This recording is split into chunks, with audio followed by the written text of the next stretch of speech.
What's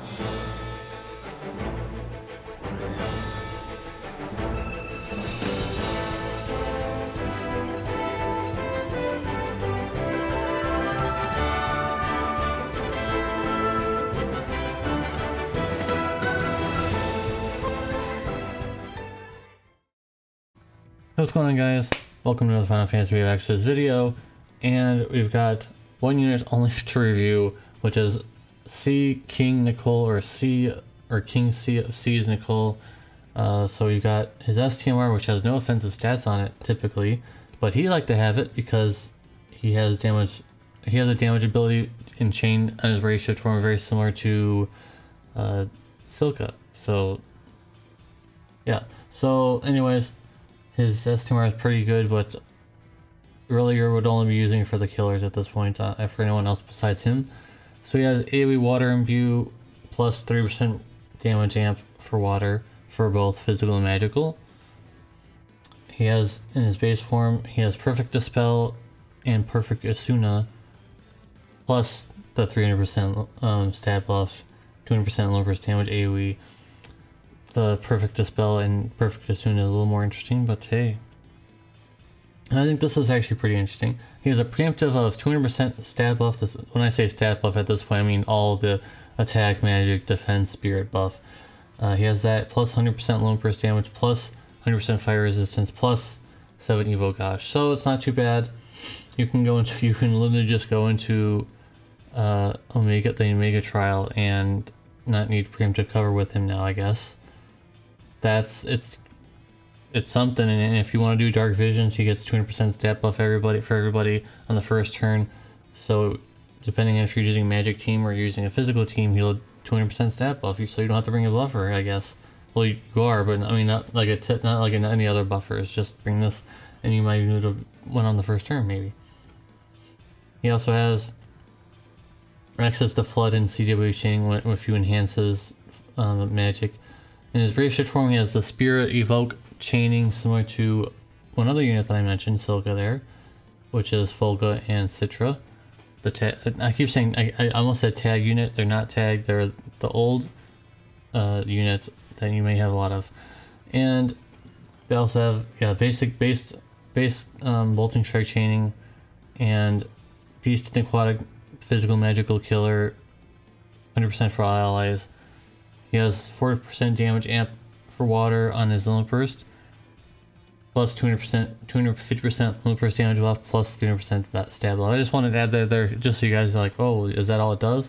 Well, I really wanted to add only just that because like the other stuff is not that big of a deal, because Aerith has a higher stab buff.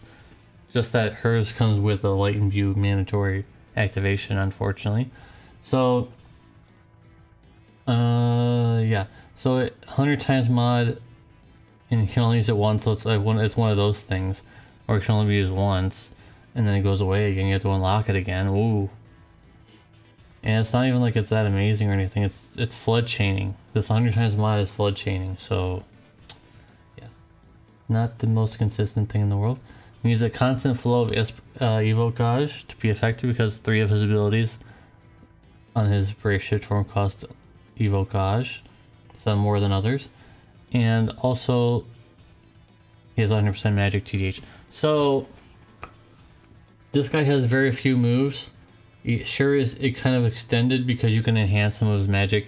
He also has some green magic for giving him physical or magical mitigation 50%, but only if you enhance those. But it's like now the Tifa and Sephiroth thing, yeah, they didn't have a lot of moves.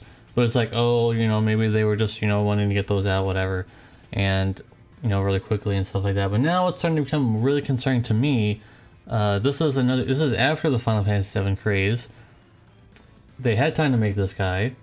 There shouldn't be any deadlines for this guy, because I don't think anyone's some people did ask for this. People were like wondering if he's ever going to be a thing. But like, this is, I don't know. There's not a lot of moves on this guy. He's not really much. He has a support, but it's like he doesn't have the typical support that you would expect. This is no Sylvie. This is no other supports that have a lot of things in their kit. He has very few. He only has 3 moves in his base form. 3 moves, and his Lone Burst and the green magic. I think it's green magic, right? And also his black magic. That's all he's got. That's all he's got. And one of his moves is actually his triple cast, I think, or dual. It's either dual cast or triple cast. I didn't look. He has something like that. And the other move is if you can believe it, it's actually a filler move. It is a dispel. It's a single target dispel. Not too bad, but are we starting? Now it's time to be concerned, guys? Because like this is starting to become really scary. Is this we're going down the path in this game where units will have almost no moves at all, even support units? And if you want to think about this, he is one of the first new vision supports in the game besides Aerith, because I guess Aerith is more of a support as well. So I guess people overlook that. He's one of the first new vision supports in the game, and this is what we get. Not much is what we get, apparently. So I'm not gonna, turn on my headlights just yet for calling the unit police on them just yet, but like it is starting. I would start raising some flags at this point. It's starting to become really concerning what's going on.